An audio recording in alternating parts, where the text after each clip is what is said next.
সজনী আর job হাম দেখো গোরা Sajani jug বেখন গোরা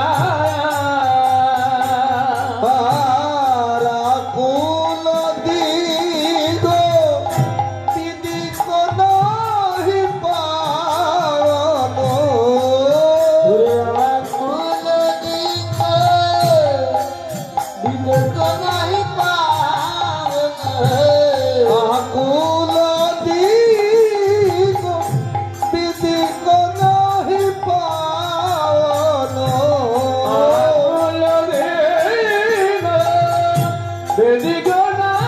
পাওন আর মদন লাল সে মন ভোলা সজনী মদন লাল সে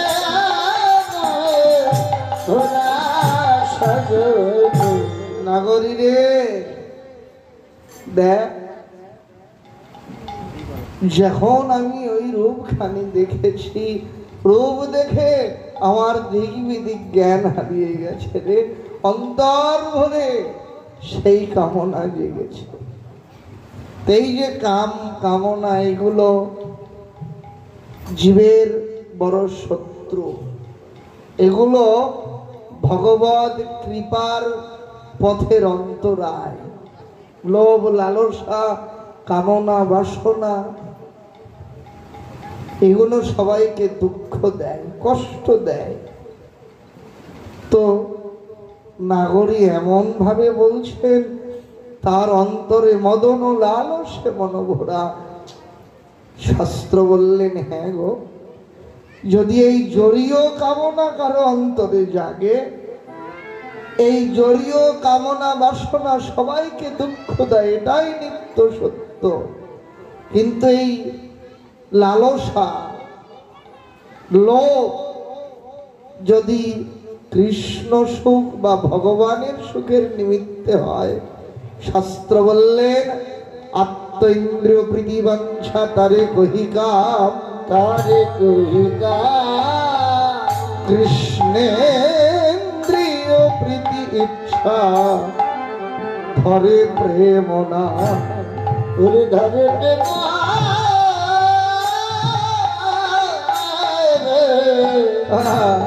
ধরে প্রেম না। ভগবানের সুখ ভগবানকে পাবার নিমিত্তে যদি কারো অন্তরে এই লালসা কামনা জাগে, যদি লোভ জাগে, তাহলে সেই লালসাই তার জীবনের একমাত্র ভজন। আপনারা জানেন যে ভগবানকে সুখী করতে যদি জনমভর কেউ অপরাধ করে, মিথ্যা বলে, কপটতা করে, ছলনা করে, এই সমস্ত তার জীবনের একমাত্র ভজন। যদি ভগবানকে পাবার জন্য মিথ্যাও বলেন, সেই মিথ্যাই তার ভজন। ভগবানকে পাওয়ার নিমিত্তে যদি কেউ কপটতা করেন, সেটাই তার ভজন। আপনারা জানেন যে গোবিন্দ দাসের জীবনের কথা, তবু আস্বাদনের জন্য বলা। মহাপ্রভু যখন সেবার পর শয়ন করতেন, গোবিন্দ দাসের নিষ্ঠা যে প্রভুর চরণ সেবা করবেন, প্রতিদিনই সেবা করেন। একদিন প্রভু একটু তাড়াতাড়ি সেবা সেরে সেদিন গিয়ে শয়ন করেছেন, তবে সেদিন ঘরের মেঝেতে শুয়ে পড়েছেন। এমন ভাবে শুয়েছেন ঘরের দরজা বরাবর, যদি কেউ ঘরে প্রবেশ করতে চায় প্রভুর উপর দিয়ে ডিঙায় ঘরে যেতে হবে, আবার ঘর থেকে বের হতে গেলে তবুও প্রভুকে ডিঙাতে হবে। তো প্রভু এমন ভাবে শুয়ে রয়েছেন। গোবিন্দ দাস গেলেন প্রভুর চরণ সেবা করতে। গিয়ে দেখলেন প্রভু এমন ভাবে দরজা বরাবর শুয়ে রয়েছেন, ঘরের ভেতরে না গেলে তো আর চরণ সেবা করতে পারবেন না, আর চরণ সেবা না করলে তার নিষ্ঠা ভেঙে যাবে। অনেক চিন্তা করে কি করলেন, অঙ্গের বহির্বাসটা খুলে মহাপ্রভুর উপর দিয়ে বিছায়ে দিয়ে, প্রভুকে ঢেকে দিয়ে, প্রভুকে ডিঙায় ঘরের ভেতরে প্রবেশ করলেন।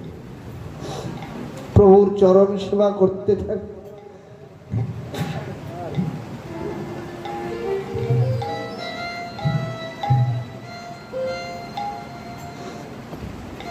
প্রভুর চরণ সেবা করছেন। বেলা গড়িয়ে বৈকাল হয়ে গেল। এক সময় প্রভুর নিদ্রা ভাঙল। জেগেই দেখেন গোবিন্দ দাস চরণের ধারে বসে আছে। প্রভু জিজ্ঞাসা করেছেন, ও গোবিন্দ,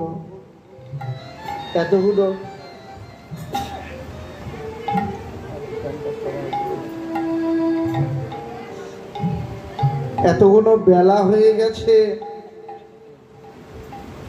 তুমি এখানে এমন করে বসে রয়েছ, প্রসাদ পেয়েছ? গোবিন্দ বললেন, না প্রভু। বলেন, কেন? ফ্যানটা পিছন থেকে দেওয়া যায় না? পিছন দিক থেকে বা ওই সাইড থেকে দিল।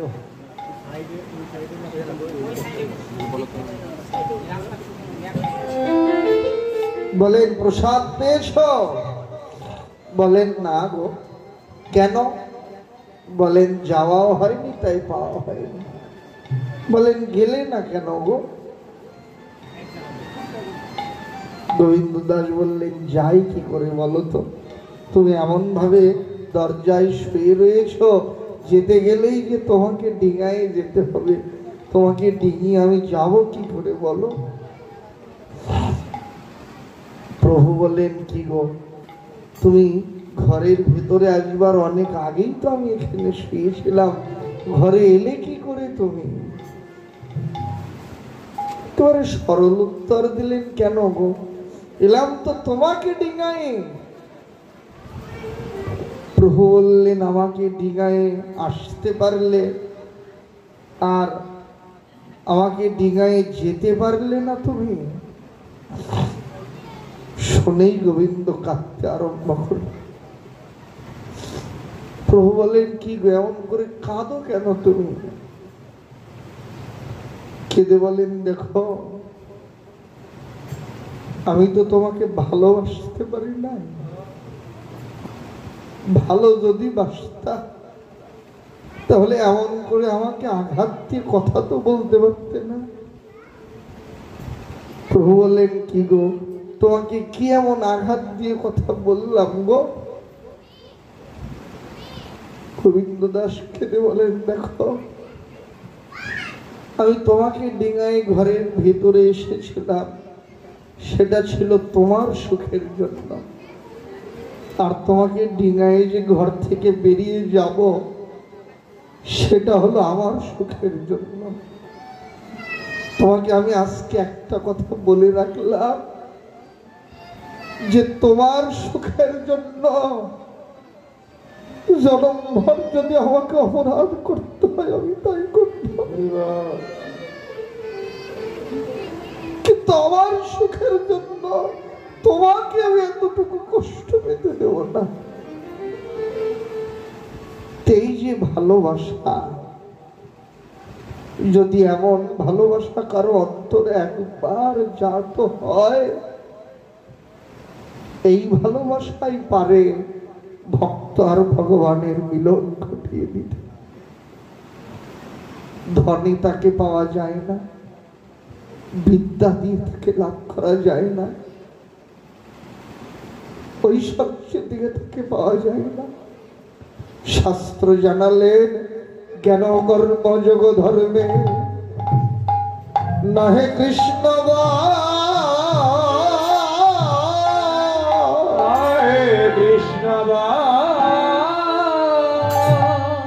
কৃষ্ণ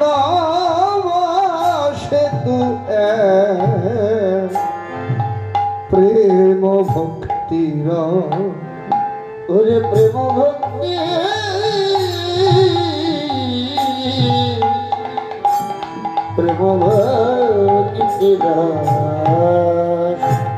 এমন প্রেম যদি কারো অন্তরে না জন্মায়, কখনোই তার অন্তরে ভগবান কৃপা লাভ হয় না। বলেন ঠাকুরি, কি বলবো, শুধু কি তাই? আহা, দেখ ওরে তেরস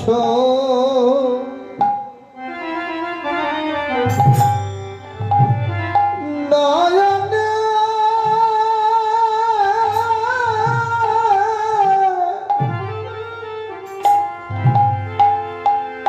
ওরে তেরস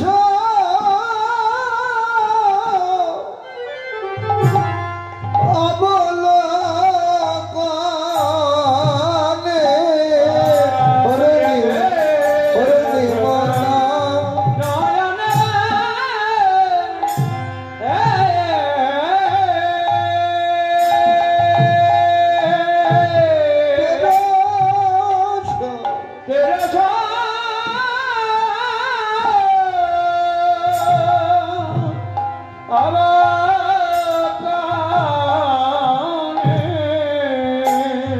ও তার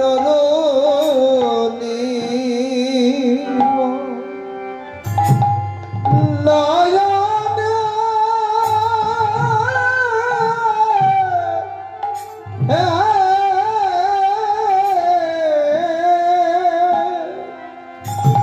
ওরে তেরস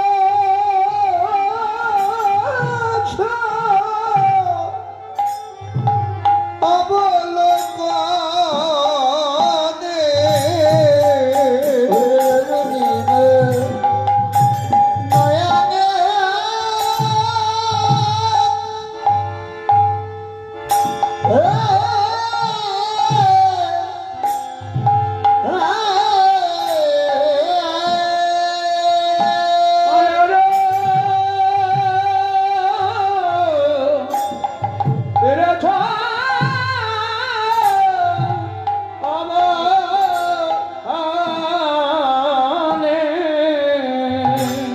আর পরীক্ষে কুসুম সর সাধে ওরে বলিছে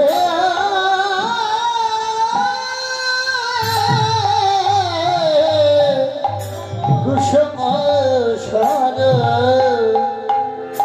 সাধে আর পরীক্ষে কুসুম সর সাধে ওরে বলিছে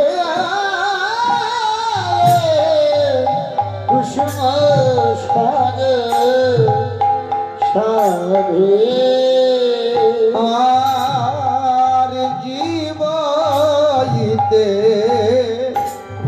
জীবন দেহ নাহি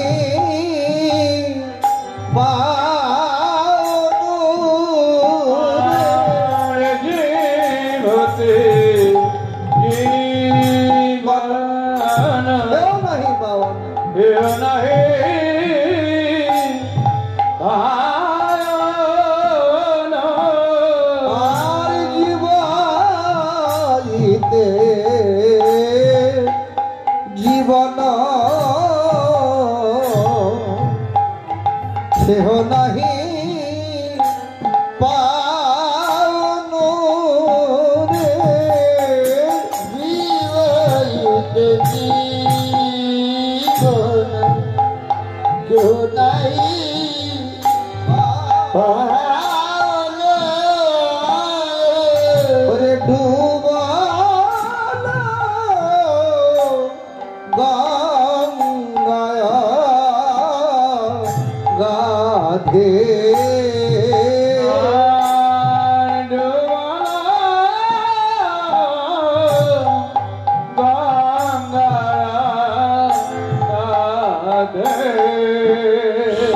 নাগরী রে আমার আমি প্রাণে বুঝি আর বাজব না রে ওরে আমি প্রাণে বুঝি বাজব না রে আমার নীলাজ পরাণ যায় না কেনে প্রাণে বুঝিয়া বাজব না রে নীলা ওরে আমার নীলাজ পরা যায় না কানে প্রাণে বুঝি আর বাজব না রে নীলাজ পরাণ যায় না কেনে ওই রূপে নয়ন হেনে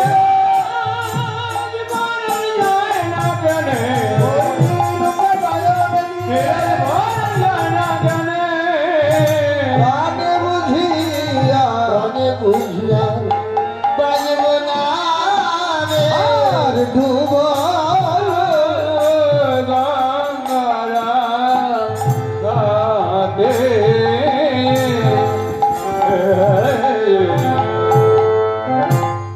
এমন ভাবে দংশন করেছে আমায়। এই জগতে যদি কোনো মানুষকে কোনো বিষধর সর্প দংশন করে, এই সর্পের বিষের জ্বালা থাকে কতক্ষণ? যতক্ষণ কারো দেহে প্রাণ থাকে। প্রাণ চলে গেলে তো আর তাকে জ্বালা ভোগ করতে হয় না। এই যে গৌর, তার অনুরাগ সর্প যদি কাউকে একবার দংশন করে, এ জ্বালা এমনই জ্বালা, যতদিন দেহে তার প্রাণ থাকে ততদিন সেই জ্বালায় জর্জরিত হয়ে তার শুধু কাঁদতে কাঁদতে জন্ম অতিবাহিত হয়। কাঁদতে কাঁদতে যদি তার প্রাণও চলে যায় তবু তার এই জ্বালার বিরাম হয় না। কেন? আপনারা জানেন, শাস্ত্র বলে প্রাণ যাবার সময় যে যেমন ভাবনা ভাবতে ভাবতে প্রাণ যায়, আর এক জন্মে এসে ওই ভাব অনুসারে তার নূতন দেহ লাভ হয়। তো এই জন্মে যদি কেউ বিষয় ভাবতে ভাবতে প্রাণ যায়, আবার আর এক জন্ম এসে তার বিষয়ের মধ্যেই জন্ম হয়। আর যদি কেউ গৌর গোবিন্দের সেবার আকাঙ্ক্ষা বুকে নিয়ে যেতে পারে, আর এক জন্ম পেলে তার সেবার যোগ্য দেহ লাভ হয়। এই যে জ্বালা, এই কৃষ্ণ প্রেম বা ভগবত প্রেম যার অন্তরে একবার বাসা বাঁধে, জীবনভর সে বিরহে কাঁদে। কাঁদতে কাঁদতে যদি প্রাণটা যায় আর একজন আবার থাকে, এই কান্নার মধ্যে জন্ম নিতে হয়। এ জ্বালা এমন জ্বালা,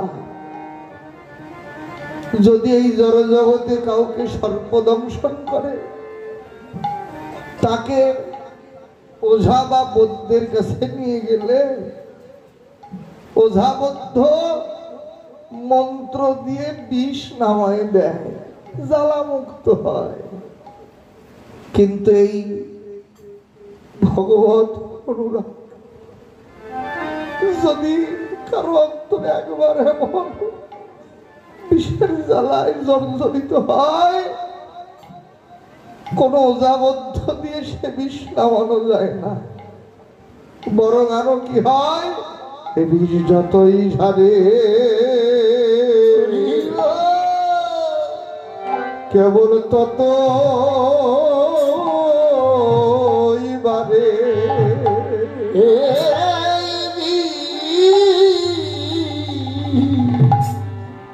যত যত ঝারে কেবল তত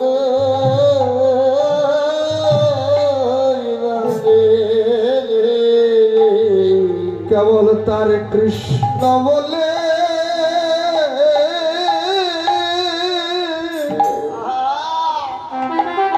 দুই নয়ন ঝরে এ বিষ যতই ঝরে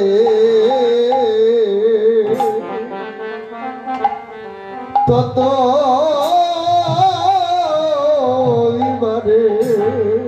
কৃষ্ণ বলে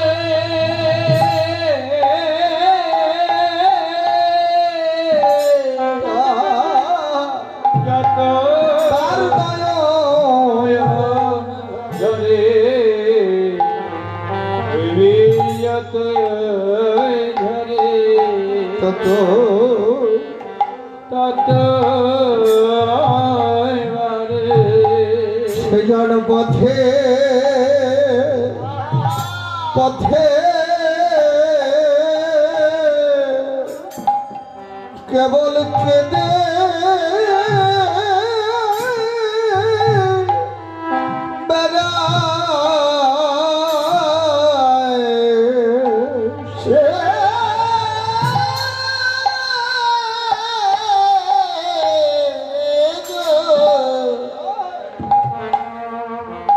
সেজন পথে পথে কেবল কেঁদে কেঁদে কেঁদে ওই বিরহ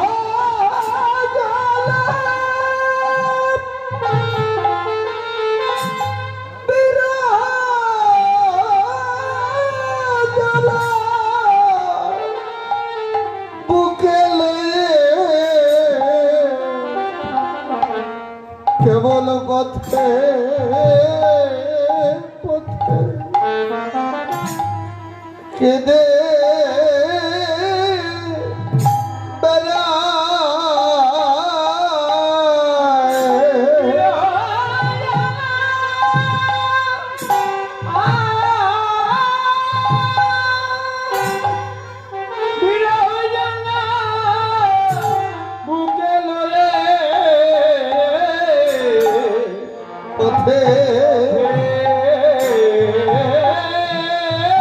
পথে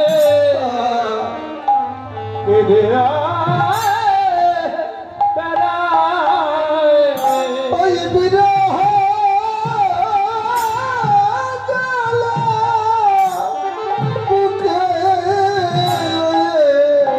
বদনে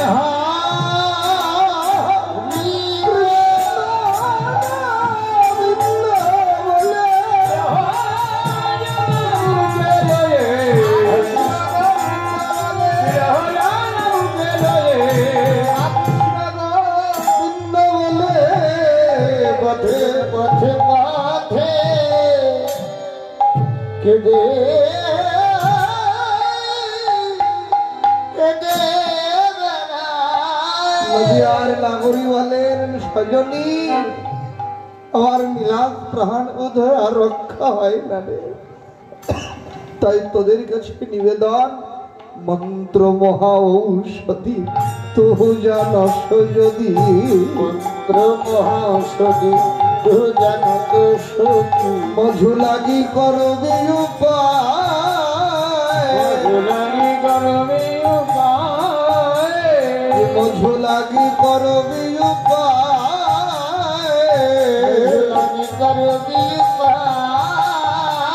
বাসুদেব ঘোষে কহে শোনো শোনো রে সখী বাসুদেব ঘোষে কহে শুনো শুনো সখী ঘোড়া লাগি প্রাণ মরইয়া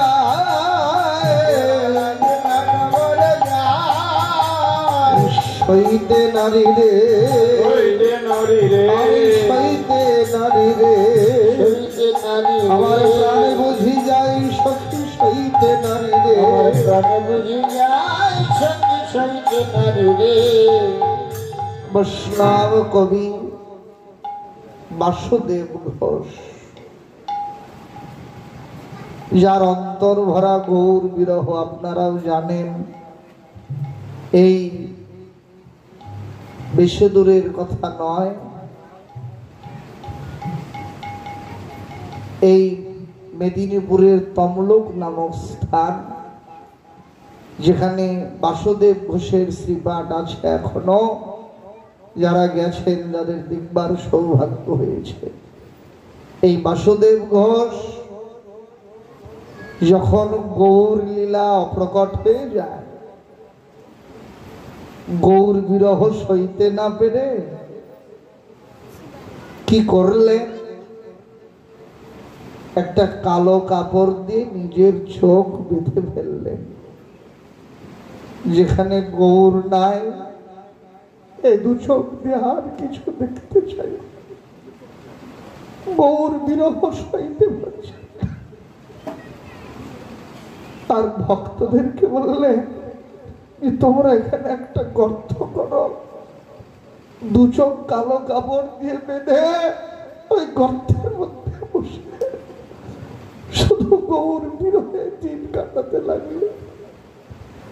আর ভক্তদেরকে বললেন, দেখো, যদি আমার প্রাণটা যায়, এই গর্তে তোমরা আমাকে সমাধি দিয়ে দেবে।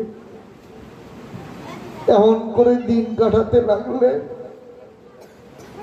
প্রভু অপ্রকট হয়েছিলেন তো বাসুদেব ঘোষের এই দুঃখ, এই কষ্ট সইতে না পেরে প্রকট হলে, প্রকট হয়ে বাসুদেবের সামনে দাঁড়িয়ে ডাকতে লাগলেন, বাসু, বাসু।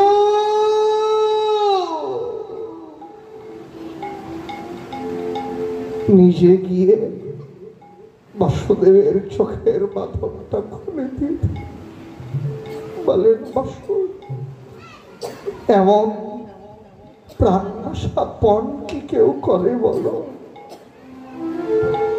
প্রাণের মায়াটাও করলে না গো।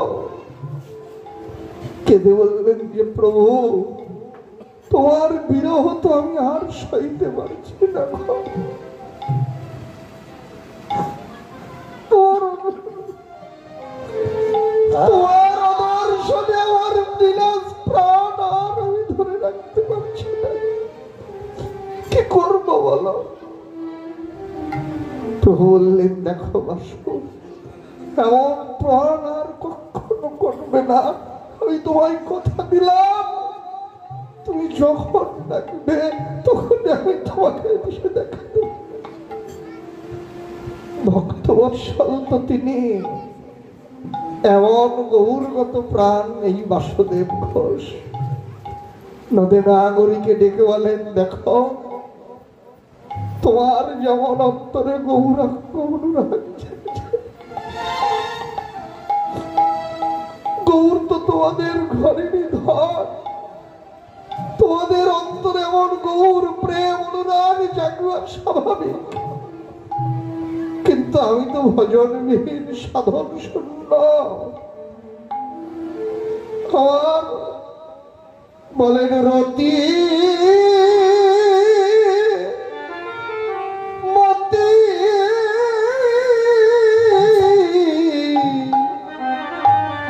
হলো না রে। বৈষ্ণব কবি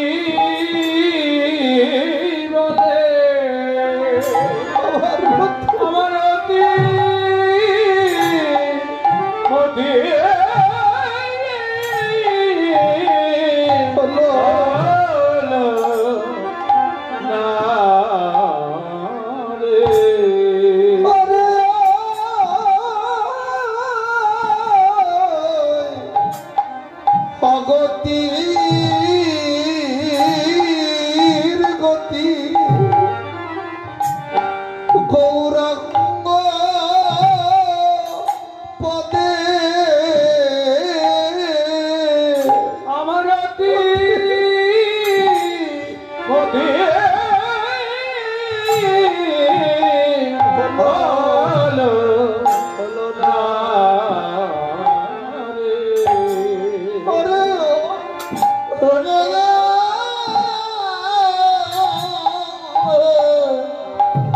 ওরে জগতি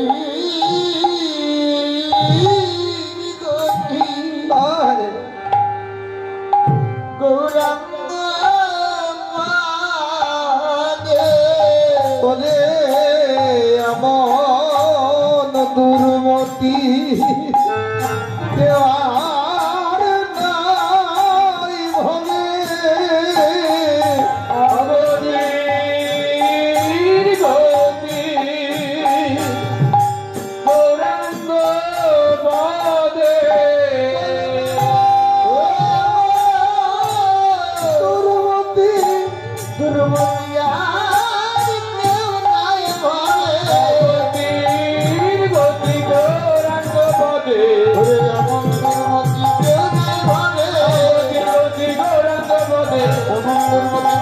পদে গতি গৌরাঙ্গ পদে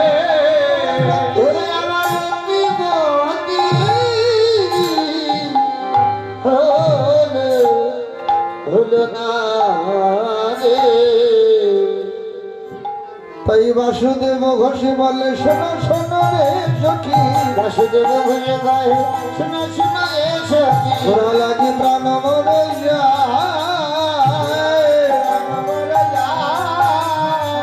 গোরা লাগি প্রাণ মর যায় কংসাগল বদর কৃপা সিন্ধু ভৈবত পতিতানাং পাবেনভ্যো বৈষ্ণবেভ্যো নমো নমো রে রচনা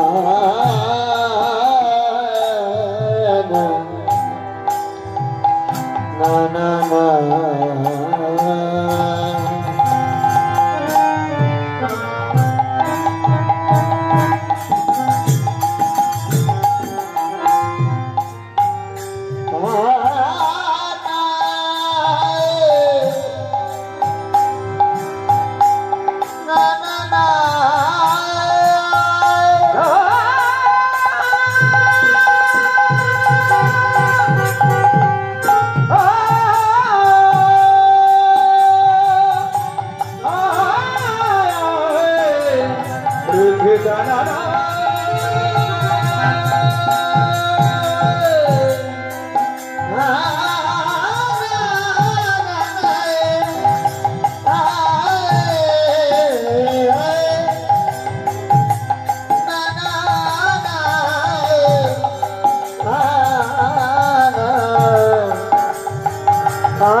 Naire naire na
মধুর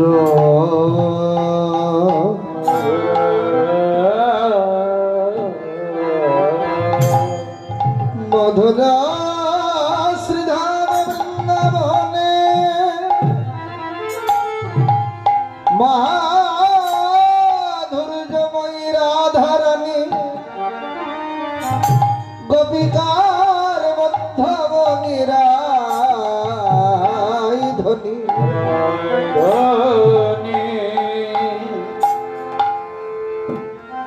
আপন মনে কি ভাবনায় বিভোর হয়েছে,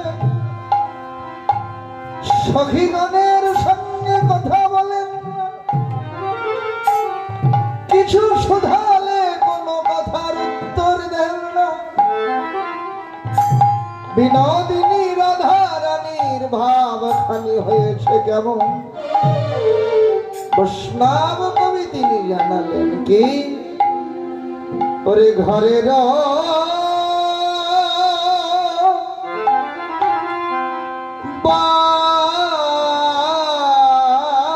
বাহিরে দণ্ডে শতবার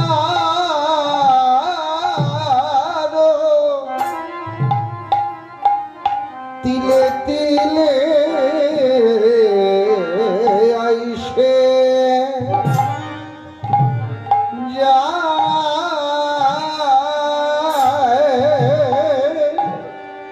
সখিরা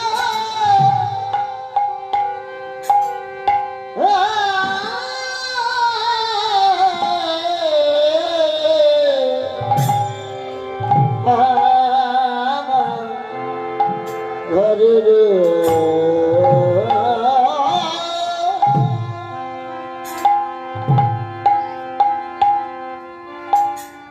ঘরের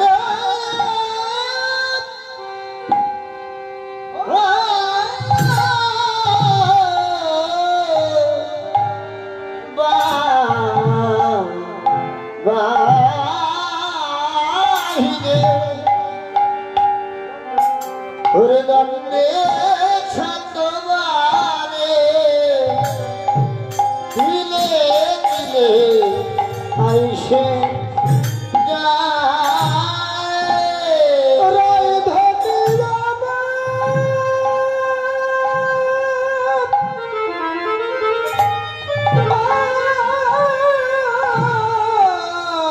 ঘরের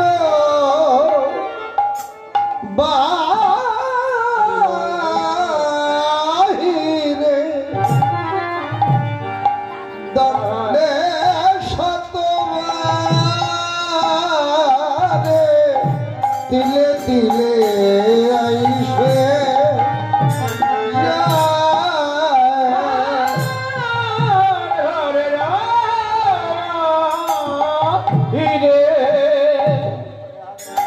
দণ্ডে শতবারে দিলে দিলে আইসে যায় রায়ধন একবার ঘরে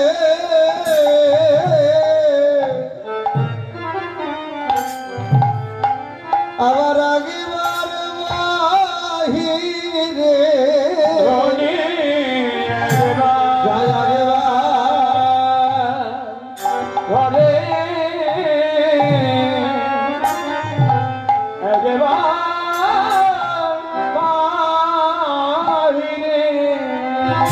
যায় আগেবার ঘরে আসে আগেবার বাহিরে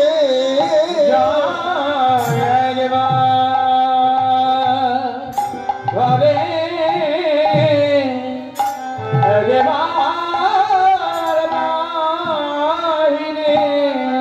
আমি কি জানি কি মনে পড়ে যায় আগেবার ঘরে আসে আগেবার বাহিরে ওরা কি জানো কি ওরা কি জানো কি মনে পড়ে ভগবান ঘরে ভগবান বাইরে কি জানো কি মনে পড়ে রায়ের ভাব তো কিছু বুঝতে না রে মনে তাই আমার কিছু মনে মনে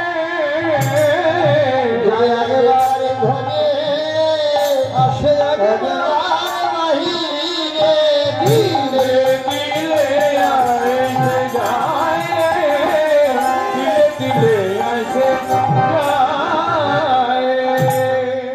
রাধারানীর অন্তরে যে কি ভাব জেগেছে, দণ্ডে দণ্ডে তিলে তিলে ক্ষণে ক্ষণে বারবার, একবার ঘরে ছুটে যান আবার বাহিরে ছুটে আসছেন। শুধু কি তাই, আবার হঠাৎ কি করছে, তার মনয় চাটন নিঃশ্বাস সধান ওই কদম্ব কাননে চাই রে, কদম্ব কাননে চাই মনয় চাটন নিঃশ্বাস সাধন কদম্ব কাননে চাই রে, কদম্ব কাননে চাই। রায়ের ভাব তো কিছু বুঝতে নারী, রায়ের ভাব তো কিছু বুঝিতে নাহি, রায়ের ভাব তো কিছুই বুঝতে নারী, ভাব তো কিছু বুঝিতে না রে, কেবল কদম্ব কাননে চেয়ে দেখে রায়ের ভাব তো কিছু বুঝতে নারী। ওরে কদম্ব কাননে চাইয়ে থাকে, রায়ের ভাব তো কিছু বুঝিতে নাহি, ওই কদম্ব কাননে ছেড়ে দেখে, না জানি কদম্ব বনে তার কে বা আছে,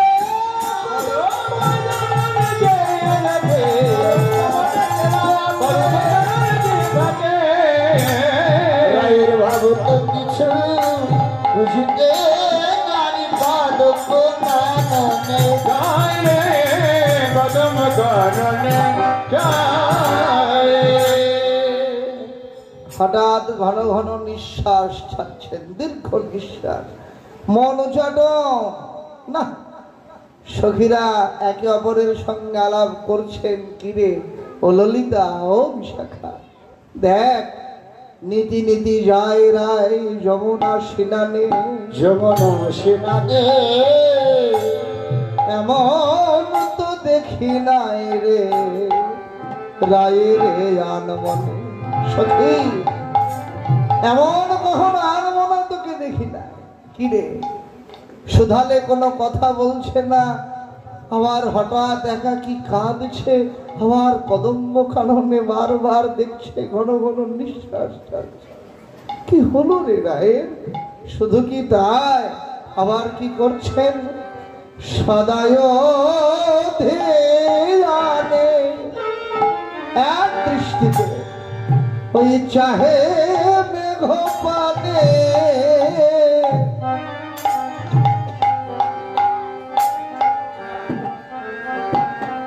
ধনী আমার সদায় ধ্যানে,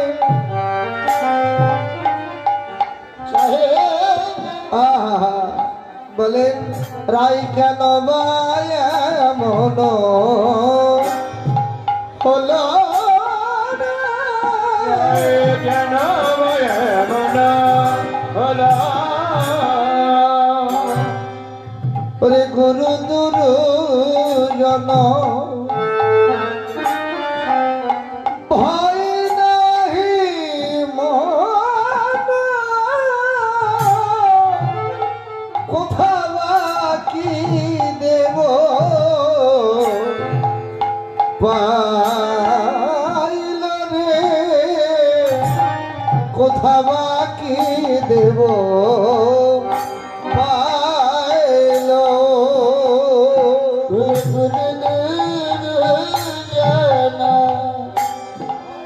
ওরে ভয় নাই মনে, কথা বাকি দেব পাইলে, কথা বাকি দেব পাইল পাইলে, রাইধনী গুরু গঞ্জনা ভয় করে না, গুরু গঞ্জনা ভয় করে না, রাইধনী গুরু গঞ্জনার ভয় করে না, গঞ্জনার ভয় করে না, কেবল হয়ে থাকে আনমনা, ধনী আমার গুরু গঞ্জনার ভয় করে না।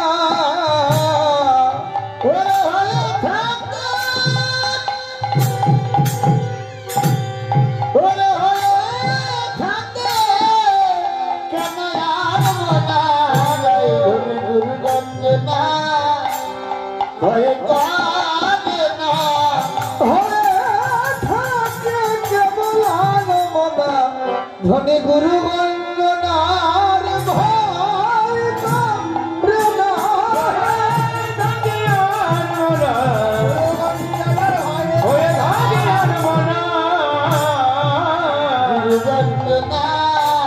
ভয় করে না, কোথা বাকি দেব পালনে,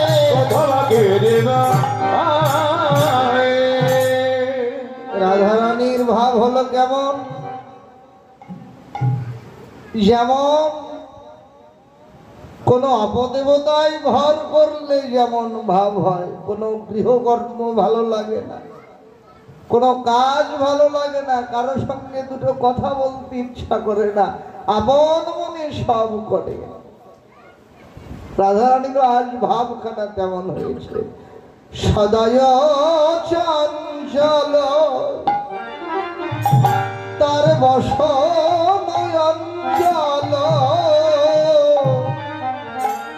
সম্বরণ নাহি করে, সদয় চঞ্চল বসনয়ঞ্জল, সম্বরণ নাহি করে, ধনীর সদয় চঞ্চল বসনাঞ্চল, অঞ্চলখানা বাতাস উঠছে বারবার, অঙ্গ থেকে খুলে পড়ছে না, সেদিকে লক্ষ্য নেই, সদয় চঞ্চল তার বসনয়ঞ্চল, সম্বরণ নাহিক করে, সদয় চঞ্চল বসনাঞ্চল সম্বরণ করে, আর বসি থাকি থাকি আবার উঠে চমকি, ভূষণ খসায়া পরে রে, ভূষণ খসায়া পরে, বসি থাকি থাকি চমকি, ভূষণ খসায়া পরে রে, ভূষণ খসায়া পরে, রাজধানী হয়েছে যেন পাগলিনী পাড়া, হয়েছে যেন পাগলিনী পাড়া, তার দুই নয়নে বহে ধারা, ধনী হয়েছে যেন পাগলিনী পাড়া,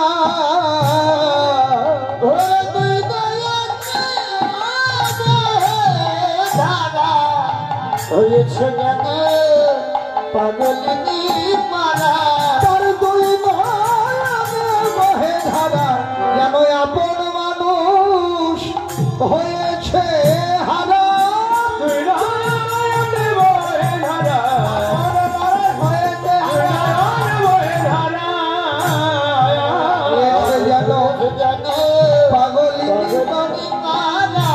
ভূষণ খসায়া পরে ভূষণ খসায়া পরে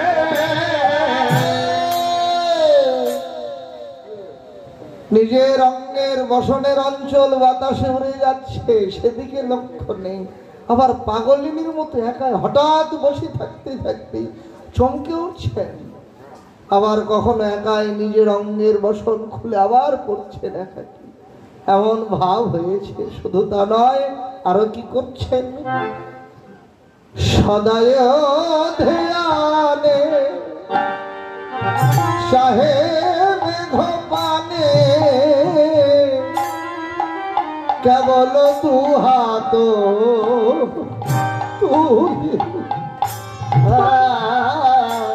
সদায় ধ্যানে সাহেব ঘোপানে কেবল দু হাত তুলি রাজধানীর কালো মেঘ বড় লাগে ভালো, ধনির কালো মেঘ বড় লাগে ভালো, রাজধানীর কালো মেঘ বড় লাগে ভালো, কালো মেঘ বড় লাগে ভালো। রাধারানীর কালো মেঘ ভেসে যাচ্ছেন, দুহাত তুলে মেঘকে ডাকছেন, যেন বুকে আলিঙ্গন করবেন মেঘকে। দুহাত তুলে মেঘকে ডাকছেন। আরো কি হয়েছে? আগে দিঠ করি ময়ূর ময়ূরী, করি ময়ূরী ময়ূরী কণ্ঠ করি নিরীক্ষণে, নিরীক্ষণে কণ্ঠ করি নিরীক্ষণে, নিরীক্ষণে চণ্ডীদাসে গায় করি অনুনয়, আরে চণ্ডীদাসে গায় করি অনুনয়, শেষে বিড়ি দিবানে নবপ্রীতির মেনিরীতি, আজ নবপ্রীতির মেনিরীতি, এই প্রেমে কাদাই নীতি নীতি নবপ্রীতির মেনিরীতি,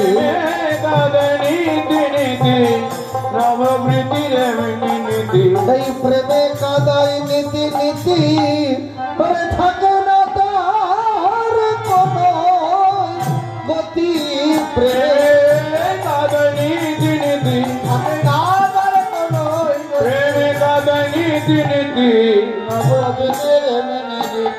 কালিয়া বিলি দিবানে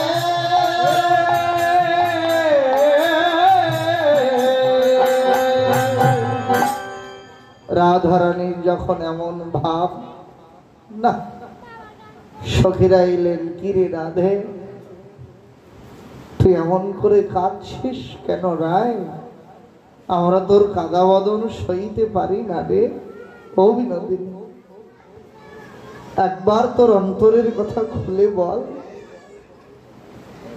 বিনোদিনী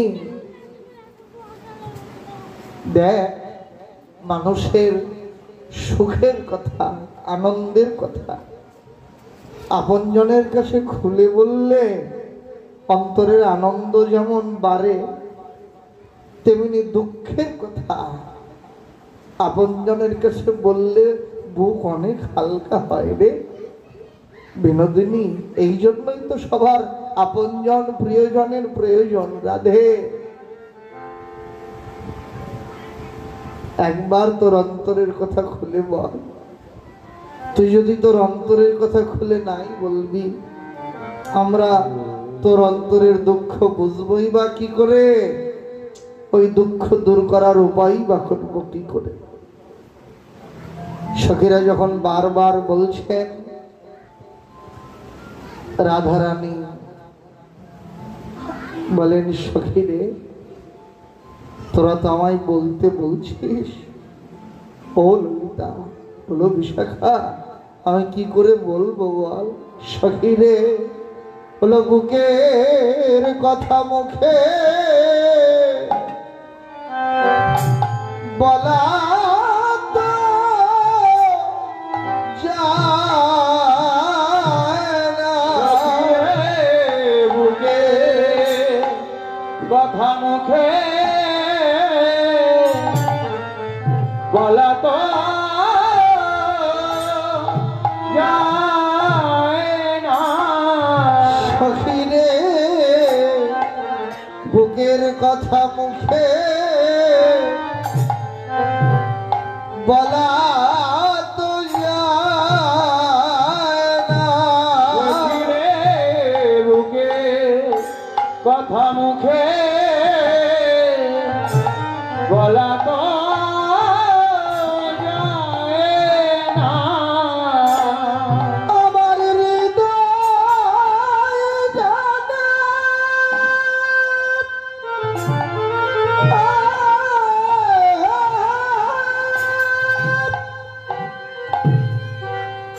আমার হৃদয় জানে আরে মরম জানে সখীর বুকে কথা মুখে বলা তো যায় না। ও আমার হৃদয় জানে, ও হৃদয় জানে, মরম জানে সখীর বুকের কথা মুখে বলা তো যায় না। আমার হৃদয় জানে, মরম জানে, সখীরে আন জানে, জানে না রে হৃদয় জানে মরম জানে, ওরে আন জানে জানে না। হৃদয় জানে মরম জানে। বুকের কথা মুখে বলা তো যায় না। গীতাতেও ভগবান অর্জুনকে বলেছেন, হে অর্জুন, যে আমার কথা শুনতে চায় না তাকে বলো না। কথাটার প্রকার অন্তরে বললেন যে শুনতে চায় তাকে বলো। তো সখীরা যখন শুনতে চাইলেন, রাধারানী বলেন, সখী আজ যমুনায় স্নানকালে এমনই এক রূপ দেখলাম সখী রে, এমন রূপেরও কি মানুষ হয়? সখী রে কি বা বলবো, প্রথমেই শুনেছিলাম কদম্ব কানন হতে ভেসে আসা এই বংশীর ধ্বনি। ওই বংশীধ্বনি শুনে ওই বংশীওয়ালার প্রতি অন্তরে বড় অনুরাগ এসেছে। তারপর ভাটের বর্ণনে গুণীজনের মুখে সেই বংশীওয়ালার গুণগান শ্রবণ করেছিল। আর একদিন স্নানে কালে এমন এক রূপের মানুষ দেখিলাম সখীরে, এমন রূপের কি মানুষ হয়? ললিতা বলেন, রাধে বলিস কি রে, কেমন রূপের মানুষ দেখলি একবার খুলে বল দেখি, তাকে আমরা তোর সঙ্গে মিলাতে পারি কিনা।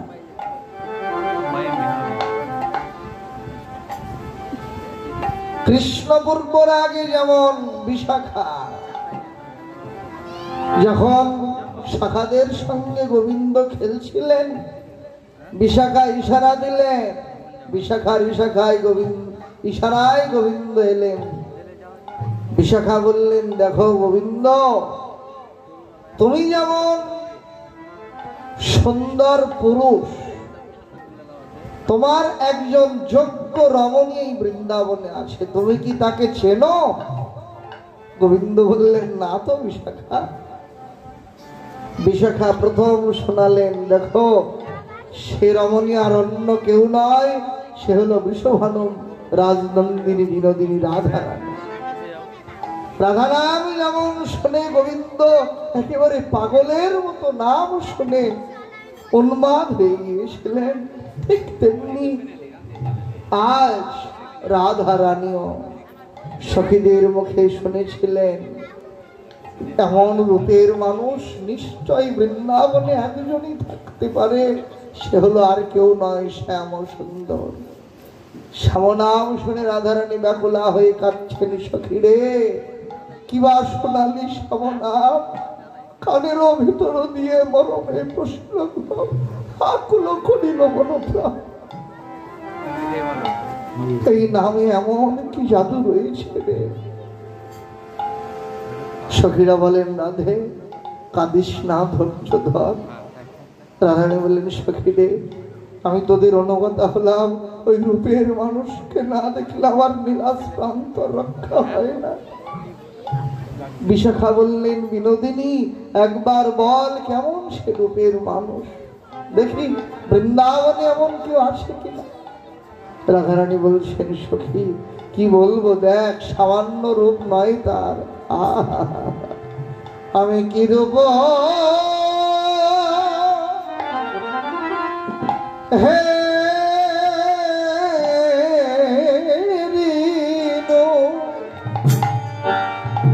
এক মধুর মুরাতি প্রীতির রসের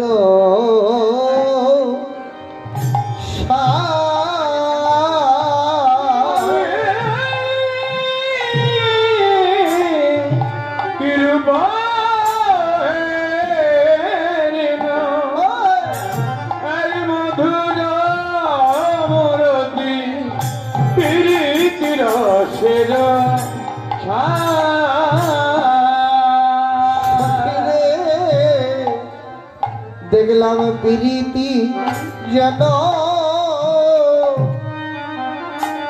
এক মূরতি ধরেছে, দেখলাম প্রীতি যেন এক মূরতি ধরেছে। ও সে কুল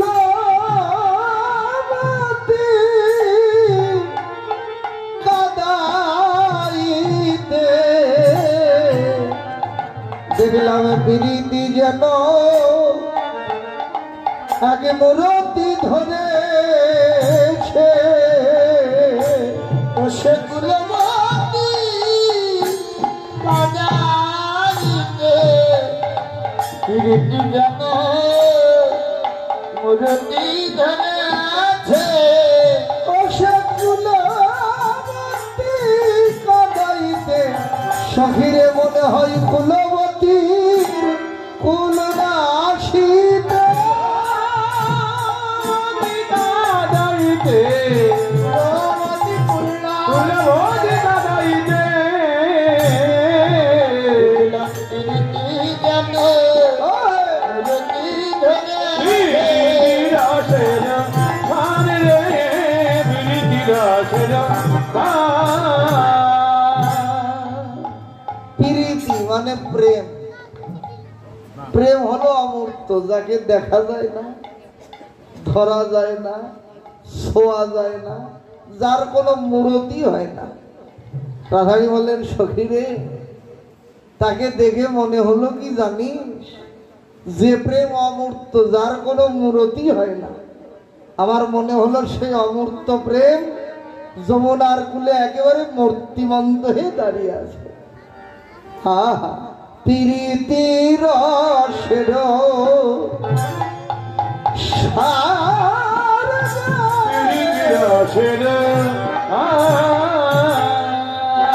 আমার হেন মনে এদিন ভুবনে সখীরে তুলনা নাহি গো তারি রে তুলনা নাহি গো।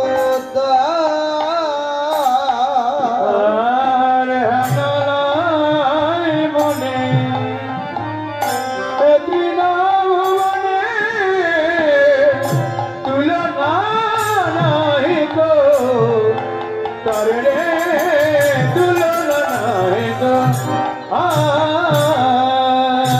সখীরে আমি কি সেবা দিব তুলনা সেবা দিব তুলনা আমি কি সেবা কি যে তোদের বোঝাবো বল কি সেবা দিব তুলনা সেবা দেব তুলনা সে যে তুলনা কালো সোনা আমি কি সেবা দিব তুলনা সেবা তুলনা কালো সোনা সেবা দিব তুলনা তুলনা কালো সোনা সখীরে ওই রূপে নাই তুলনা সোনা ওই রূপে নাই তুলনা সোনা কি সেবা দিব তুলনা তুলনা নাই তো মান রে তুলনা নাই তো সখী কি বলবো সামান্য রূপ নয় রে তার আহা বড় বিনোদিয়া তার চূড়ার পালনি কপালে চন্দন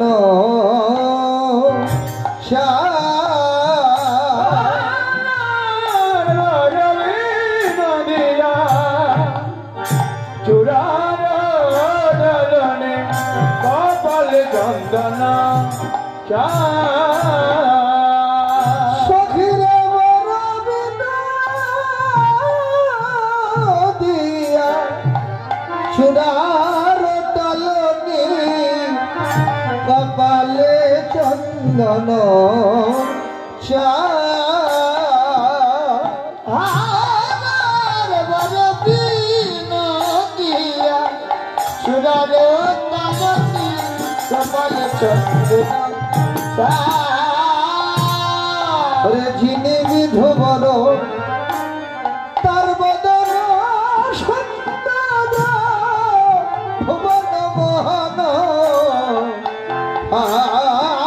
রে ভুবন মোহন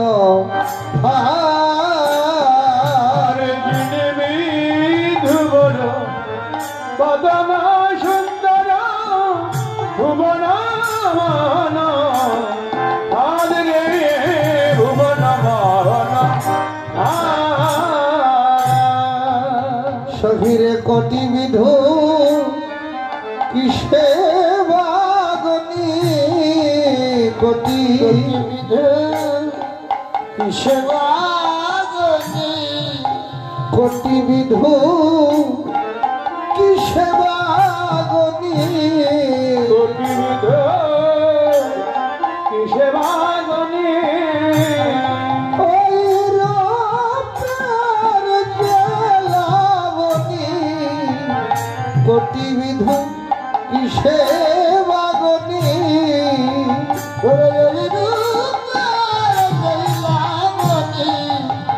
কোটি বিধু কি সেবা গনি সখীরে ওই রূপে যাই নিছনি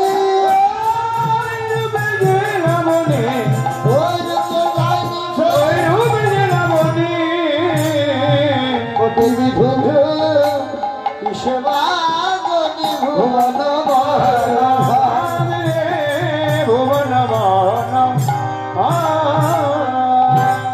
শুধু কি তাই আহা সর্বং সুন্দর এত অপূর্ব রূপ সখী নবজল ধর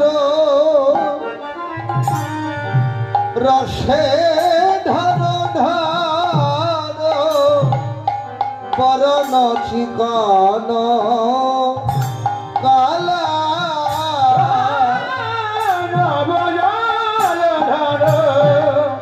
রসে ধারো ধারো বরণ চিকন কালা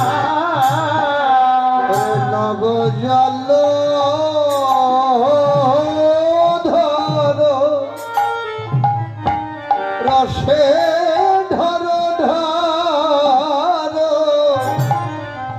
বরণ চিকন কালা সখিরা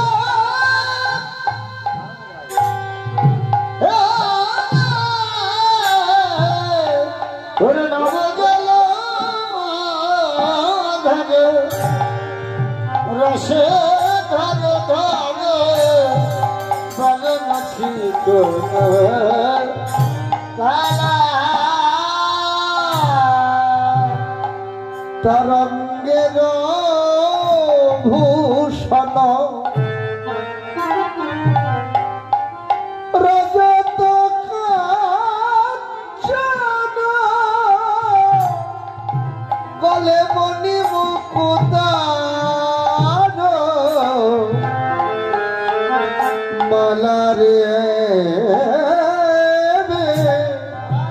মণি মুকুতার মালা ও তারঙ্গের ভূষণ রজত কাঞ্চন গলে মণি মুকুতার মালা রে মণি মুকুতার মালা সখিরে এমন রূপ তো কভু দেখি নাই রে এমন রূপ কভু দেখি নাই রে এমন রূপের কি মানুষ হয় রে এমন রূপ তো কভু দেখি নাই রে ওরে আমার রূপের কি মানুষ হয় রে এমন রূপ কভু আমি দেখি নাই রে এমন রূপের কি মানুষ হয় রে এই অনন্ত ব্রহ্মাণ্ড মাঝে কি মানুষ হয় রে এই অনন্ত ব্রহ্মাণ্ড বুঝে কি মানুষ হয় রে এমন রূপ তো কভু দেখি নাই রে সখী রে কি বলবো আহা এমন অপরূপ রূপের মানুষ কি বলবো জানিস তার দুটি নয়ন দেখে মনে হলো তার তরলা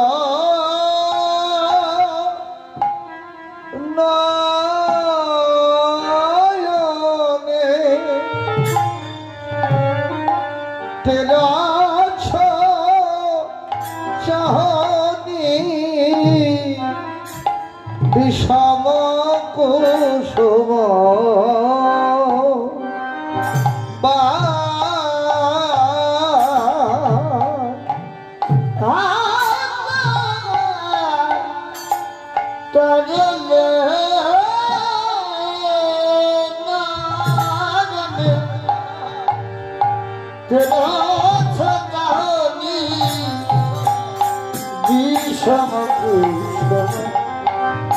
বা ও তার চোরা ভোর যেন কামেরা কামানা জোড়া ভোর জানা কবে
মেরা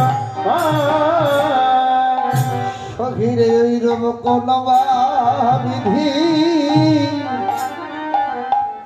করেছিল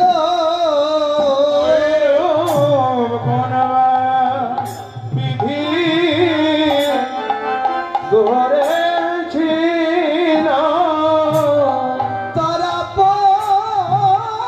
মনের মাধুরী দিয়ে ওইরম কোন বিধি করেছিল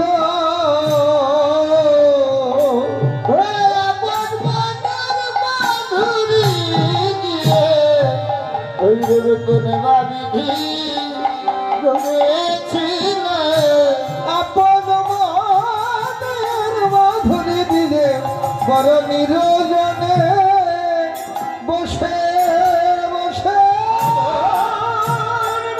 মাধুরী দিয়ে বড় নিরজনে বসে আমার মনে মাধুরী দিয়ে কোন বিধি করেছিল সেবা করলে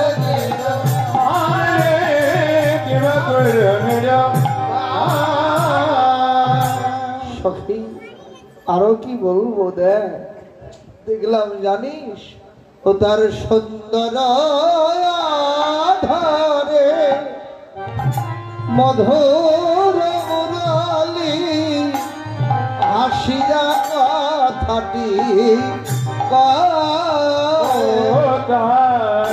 সুন্দর আধারে মধুর হাসিয়া কথাটি সখীর একেবারে যে দেখেছে তা মধুর হাসি একেবারে দেখেছে তা ওই মধুর হাসি একেবারে যে দেখেছে তা মধুর হাসি একবার যে দেখেছে তার মধুর হাসি করে হয়েছে তার চরম দাসী যে দেখেছে তার মধুর হাসি হয়েছে চরণ দাসী যে দেখেছে তা মধুর হাসি ওরে হয়েছে তার চরণ দাসী ওরে জনম জন্মান তরের মতো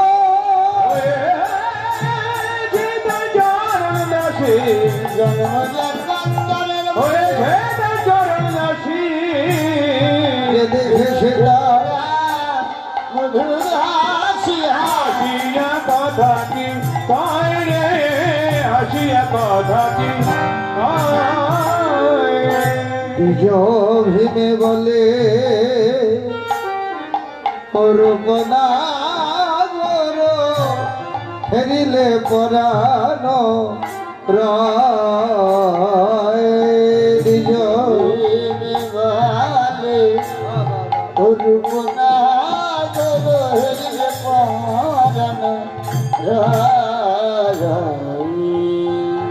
বৈষ্ণব কবি দ্বিজভীম দাস সখী ভাবে রাধা রানীকে ডেকে বললেন ওগো বিনোদিনী রাধে এমন রূপের মানুষ তোমার দেখবার সৌভাগ্য হয়েছে গো আমার তো হয়নি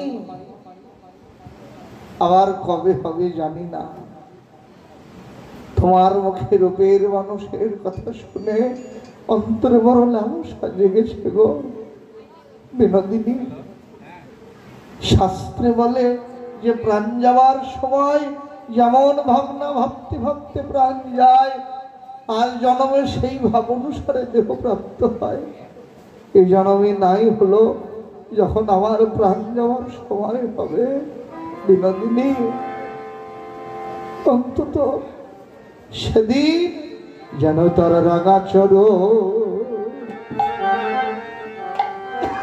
ভাবনা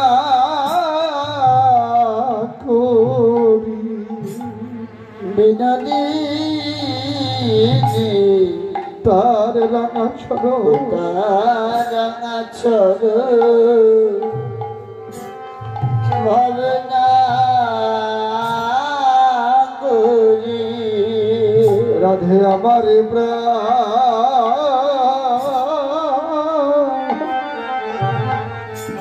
যাবার কালে তার রাঙা চরো ভাবনা করি ওরে আমারে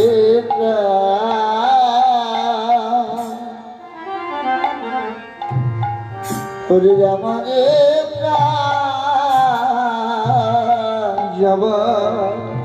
যাবার কালে রাঙা চর ভাবনা রাধে আমার প্রাণ যাবার কালে আমার অন্য বাসনা আর নাই মনে যাবার কালে অন্য বাসনা নয়ার মনে যাবার কালে অন্য বাসনা নয়ার মনে তার রাঙা রাঙা চর ভাবনা ভাবনা করি রাধারানীর মুখের বর্ণনা শুনে সখীদের মধ্যে বিশাখা সখী ছিলেন চিত্রকলায় নিপুণা। তাই কি করলেন, রাধারানীর এমন প্রাণ যায় যায় দশা দেখে একটা বৃক্ষের বকলে সেই রূপের মানুষের চিত্র এঁকে এনে রাধারানীর সামনে ধরেছেন। বিনোদিনী, যে রূপের মানুষকে দেখেছিস দেখ, এই কি সেই রাধারানী? সেই চিত্রখানা হাতে নিয়ে নয়ন জলে বুক ভাসিয়ে কাঁদছেন বিশাখা। সখী রে, বল বল এমন মূরতি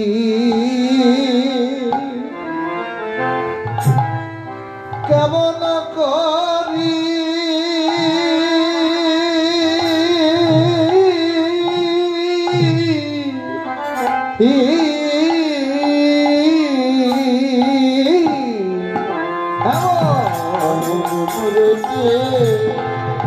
কেমন করি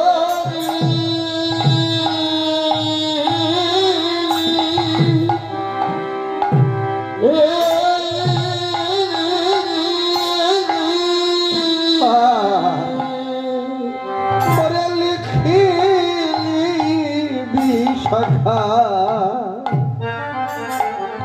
ধৈর্য ধরিয়া মন কীর্তি মূরতি মূর্তি কেমন করি কেমন করি লিখিল বিশাখা ধৈর্য। এই যে পূর্বরাগ,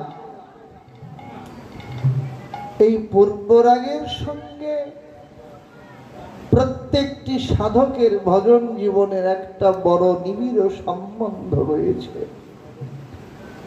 আপনারা জানেন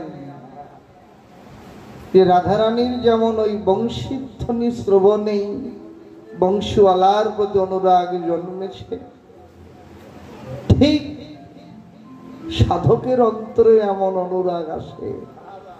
ভগবানের নববিধা ভক্তির প্রথমেই বলেছেন শ্রবণাদ্য, প্রথমেই শোনা।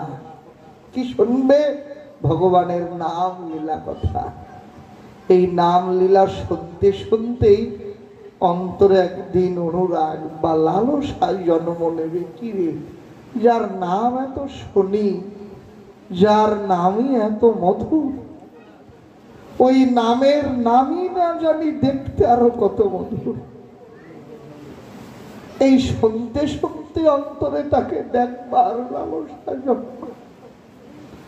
যখন এমন লালসা জাগে তাকে না দেখলে যেন প্রাণ আর রক্ষা হয় না, তখন যে তাকে দেখেছে তার নিকটে তো যেতে হবে, তাহলে তার সন্ধান পাওয়া যাবে। দেখেছেন কে? তিনি হলেন পরম দয়াল শ্রী গুরুদেব।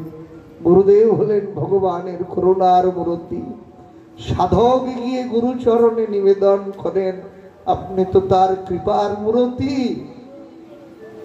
যার নাম এত শুনি, যার নামই এত মধুর, ওই নামের নামই না জানি দেখতে কত মধুর। একবার ওই নামের নামীকে যদি আমার সাক্ষাৎ ঘটাই দিতেন। গুরুদেব তখন কি করেন? ওই সাধককে ভগবানের একটা চিত্রপট হাতে তুলে দেয়। ওরে, যাকে দেখবার জন্য তোর এমন অন্তরে ব্যাকুলতা, এই সেই লোক, যা একে নিয়ে গিয়ে সাক্ষাৎ জ্ঞানের সেবা কর। তখন আসে অর্চন বন্দন। এই অর্চন বন্দন করতে করতেই তখনই জীবের সাথে ভগবানের একটা নিবিড় সম্বন্ধ তৈরি হয়ে যায়। এমন ভালোবাসা তৈরি হয় যে ভালোবাসার আপন মানুষকে না দেখলে যেমন, এক মুহূর্ত না দেখলেই যেমন অন্তরে বিরহ জাগে, তেমনি এই সাধকের অন্তরেও তখন